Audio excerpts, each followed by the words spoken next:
Okay mabossing nga, nakipag-trade in ako sa isang customer ko na finish na modify ko dati yung apat na ports. So pinagpalit ko sa mismong bago niyang unit para maigawa ko itong video content na naka-direct IPEX. So ngayon po ito yung antenna number 4, antenna number 0, antenna number 1, tapos ito yung 7, tapos ito number 10, tapos ito antenna number 6, tapos ito yung antenna number 9. So bali itong ports yung magiging sarili kong project. At pakita ko nga pala yung ginawa ko sa casing niya. Nilagaling bakal ko siya, so naikat ko siya ng ayan, wala yung mismong mga barrier niya na nakaharang. So ayan, para sa ilalim po pa rin siya bubutasan. Tapos ganun din dito sa kabila. So ayan, so possible na yung layout ko ay teka.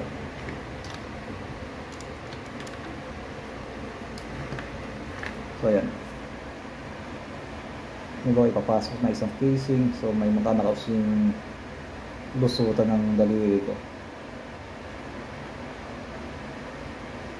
So okay, palagay ko dito 4 na ports sa kabila, dito sa itong posisyon ng 4 na ports, tapos dito sa kabila ay mga 3 ports. So okay, to be continue po tayo at i-assemble ko na po ito at puputasan yung casing.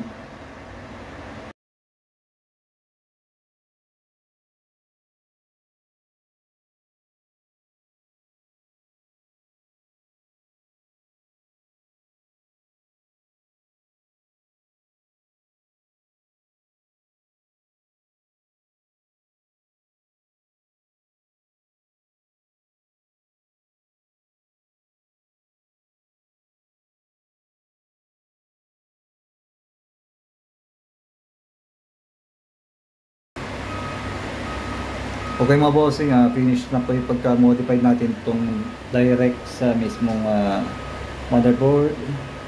Pari ginawa ko ay 7 ports. So dito na siya nakasoldered, no? At ito baling 4 na PCB internal antenna, wala na to.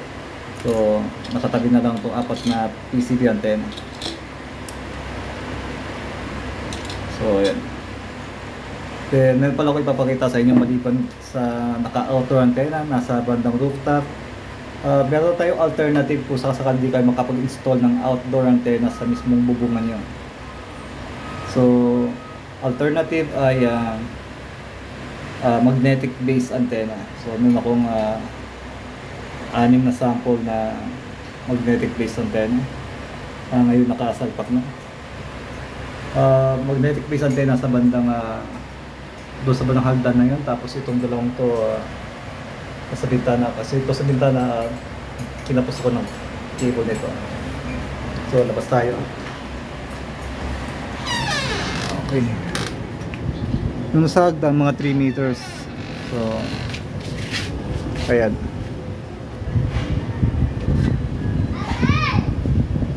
so ayan, 3 meters na cable nito. Tapos itong dalawang to mga 1 meter lang yata. So okay, punta tayo sa dashboard.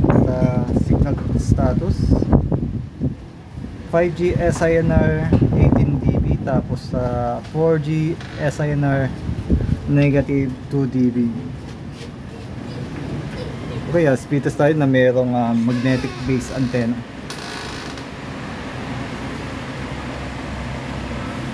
Yan, so far so good. Pwede pa rin siyang kumapit ng signal. So ayan, malaking tulong pa rin yung mismong magnetic base antenna sa pagka-modified natin itong H155-382. So later on tanggalin natin yung outdoor antenna. So tanggalin natin.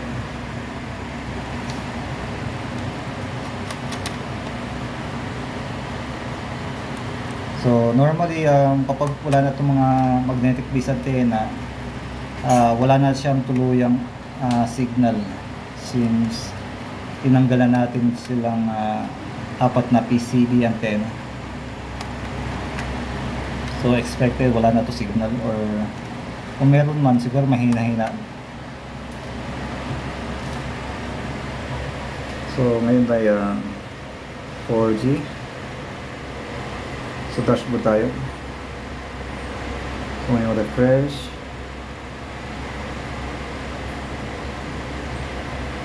So parang 4G lang natira ngayon, wala na siya 5G.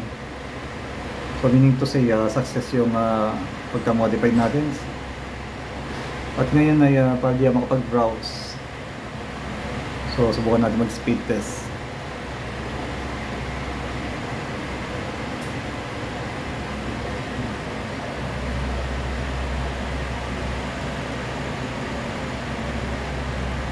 So wala talaga, wala siyang pumapalo na data.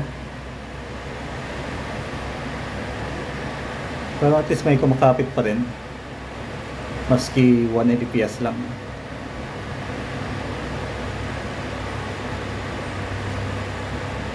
So ayan, merong warning. Actually red light na to. Ay, lumakas yung upload, no? Oh, galing, magic. Pero wala na tuluyan. So subukan natin ulit.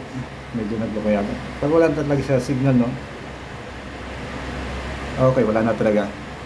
So meaning wala na talaga siya connection. So malaking tulong yung mismong alternative nating magnetic base antenna. So pwede mo siyang itikit sa mismong halimbawa hagdan ng bakal, or sa mismong bubungan nyo na pwede siya i-magnetic, or sa mismong bintana nyo, or even sa ibabaw ng aircon. Okay, maraming salamat sa inyong panonood. At so ulitin ko, sa ginawa ko ay wala na itong apat na PCB antenna. So wala na siya. Okay, maraming salamat po at paalam po. Ito muli yung pagka-modify natin na nakadirekta sa mismong motherboard na IPX. Hindi na siya nakasoldered. Paalam po.